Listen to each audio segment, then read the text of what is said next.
Hello, so magandang hapon. Ngayon ay March 23. So, isa sa mga activity ng gagawin ko ngayon ay mag-transplant nitong mga Thai basil natin. Thai basil. Lemon basil natin. Tinanim natin siya nung March 4. Ngayon ay March 20... Ano ba ngayon? March 23 ngayon. So, mga 20 days.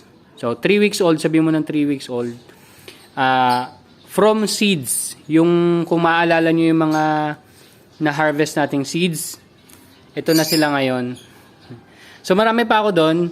Actually, may namatay na 4. Tapos yung iba, hindi masyadong maganda yung paglaki. Kaya, dinispose ko na or tinigil ko na yung paglaki nila. Pero ito yung mga natira. 2, 4, 6, 7. So, yun. Mabilis naman yung germination. Tapos, yung iba lang, hindi masyadong maganda yung paglaki. Kaya tinitigil na natin yon. So, based dun sa quality ng paglaki nila. Pero ito, yung 7 ita-transfer natin ngayon. Siguro, yung 6 dyan, idediretso ko na dun sa malaking lalagyan. Tapos yung isa, dun na lang sa maliit na lalagyan. Katulad ng mga 350 ml na soil natin. So, ngayon, tingnan muna natin yung ibang mga halaman natin dito. Okay, so ito yung itong lemon na to, yung tanim natin ng February 20. Pero ito yung malapit na nating i-harvest na tinanim natin ng February 16. So, based sa nakikita ko, okay naman siya. Pero, palagay ko yung weight nito, nasa 80 grams lang siguro to. Yan, ganyang kalaki. Hopefully, lumaki pa sila ng konti kasi meron pa namang 8 days. So, mga 1 week pa. Hopefully, umabol pa sila doon. Para decent naman yung harvest natin. Pero yun nga, yung pag-harvest natin sa kanila, 45 days yon. Given na partial light lang tayo dito ng sun. So ito yung tinanim natin ng March 1. Ito naman ng March 6. Yan. Based on checking naman, goods naman sila. Wala naman masyadong problema. Tuloy-tuloy naman yung paglaki nila. Tapos ito yung scamander natin, red crystal. Tapos yun yung kasabay nung March 6. Tapos itong maliliit na to, nag-transfer ako kahapon yan doon. So may may maliit tayong setup dyan. Kratky lang din, tapos sa bottled water. So yung iba kasi dyan parang madideds na eh. Di ba nabanggit ko na parang may problem sila sa stem.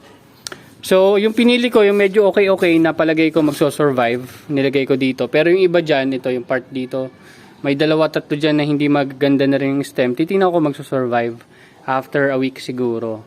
Kaya may backup tayo in case may mamatay dito, meron tayong papalit. So, ang iba naman dito, so temporary lang din naman to kasi, di ba nabanggit ko nga sa inyo, gusto kong paggawan to ng setup. Pero yung ginamit natin dito, hindi na yung foam diretso dun sa bottled water. Meron tayong net cap. Yan, net cap.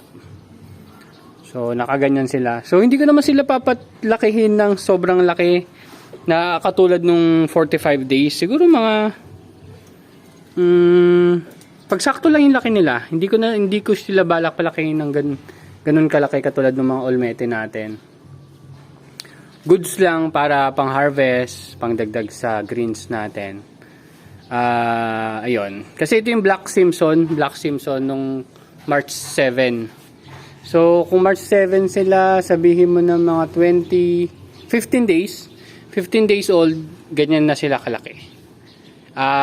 So, kung transfer ko sila kahapon, sabi mo 15 days sila doon sa indoor nursery natin. Ayun. So, hopefully, maging okay naman siya. So, nilagyan ko lang ng net, tapos ipit-ipit lang. Kasi nga, temporary lang naman to. Tapos, ginagamit lang natin yung net para ma-prevent natin yung ibon. Tapos nga pala, yung pinaka-insulation nila, kalahati lang. Hindi abot sa pinaka-loob. Kasi, pag sinama ko pa yung insulation hanggang pinaka-loob nung container nito na parang soft drinks, hindi kasya. So, inihinati ko. Kaya, yan. Half lang din yung cover nila. So, hopefully, covered pa rin sa baba. Hindi masyado mag-create ng lumot or kung ano man. At lumaki naman sila. Kung 15 days, siguro another 15 days, 30 days lang, tapos harvest na natin sila. Ganun lang siguro gagawin natin dyan. So, ito open na to. Tapos ayan, medyo nagdagdag na tayo ng konti para hindi makapasok yung ibon. So, yung dun part hindi ko pa nagagawa. Ito naman, ito yung mga seedlings natin. Ito yung mga Thai basil cuttings. Ayan mukhang ayan may iniibon. Iniibon sila dito, baka ilipat ko na nga dun sa loob, ayusin ko lang. Kasi iniibon na yun, may mga kagat-kagat to. Pero ito yung mga cuttings ng Thai basil natin na pinalaki natin dun sa indoor nursery natin. So 100% naman sila lumaki dun. So transfer ko sila nung 21 yata, or 21 siguro, or 22. Pero yung cuttings na yan ay nung 3-6, so March 6. So sabi mo 15 days sila doon sa indoor nursery natin. Pag nagkaugat na sila, akit na sila dito. Tapos ito medyo matagal-tagal na to kasi galing pa to doon sa baba. Yan sana yung itatransfer ko doon kaso napuno na. Napuno na. Tapos yung kanina nakita nyo yung mga Thai basil natin, ilalagay din natin dito. So nag-prepare na rin ako ng mga paglilipatan. Kasi meron pa akong mga Thai basil doon sa indoor nursery, mga 18 pa rin or 19 yata. So ito, observe lang tayo dito sa mga setup na natin na nandito. Hindi pa rin ako nagpaplano kung itutuloy or hindi, pero dyan muna sila. Tapos ito, yung mga nasisira-sira ng ibon or kung ano man kagat-kagat, baka tanggalin ko na. Yan, prevent lang. So ito mukhang magka-flowering na to yan flowering. So goods naman, ayan kung hindi sure kung napapansin nyo, pero ito pataas na ng pataas. Yan, ito naman natutuyo na. So hopefully pag tagal-tagal ito nagiging brown na yung buto banda dito, yan. Hindi lang kasi masyado maka-focus dun sa camera, pero yan bandang taas nagba-brown na yung buto. Katulad ng na-experience ko dun sa lemon basil. Yan. So ito ayusin ko na rin to. Itong gitna tatanggalin dahan-dahan lang siguro. So yung lemon basil baka dito or dito ko ilagay. Baka dito na lang. Yan. So gagawa lang tayong 6 siguro or 6 or 8. Ilan ba to? 1, 2, 3 4, 5. Ito 5 lang since yun, maliliit pa kasi yung nandun kasi kaysa ilipat ko dun sa maliit na container, bala ko dito na lang ilipat lahat, no? Hindi kaya sila mamatay dito. Yan. Ito yung dating pinaglalagyan ng Mizuna, yung Japanese mustard. So ayan. So wala pa naman, kailangan ko lang din ayusin para dito ko na lang din siguro ilagay yung mga cuttings natin na nandun kasi iniibon na sila dun Open na open kasi dun. Ayun lang, wala naman tayo masyadong kakaiba maliban sa mga activities natin dito. Tapos hindi ko pa naayos to. Yung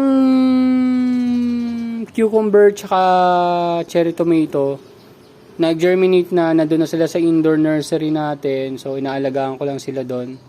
Pero yung cucumber mataas mataas na kaagad So, nagbabalak na rin akong ilipat siya sa ganitong setup. So, kailangan maayos ko na to kung paano man discarte gagawin ko. Bahala na muna, pero yun. Gagawa natin ng paraan para mailipat na natin. So, yun lang. So, after ko mag-transfer ng mga lemon basil, siguro idiretso ko na dito. 7 na lang kaagad. Para hindi na ako maglilipat sa mga ganito. Yung susunod na batch na lang na mga buto ng lemon basil, yun yung ililipat natin sa maliliit na container. So, gagawa muna tayo ng mother plant ng lemon basil natin kasi matagal na tayong wala nun. Dahil nga, tinigil ko yung production nun. Dahil maliliit yung dahon. Pero hopefully ngayon, medyo mas okay na yung result nila. At mas maganda yung maging paglaki nila at hindi sila mamatay pagka-transfer ko dyan. Kasi mga 2 weeks, more than 2 weeks old pa lang naman sila. So hopefully okay.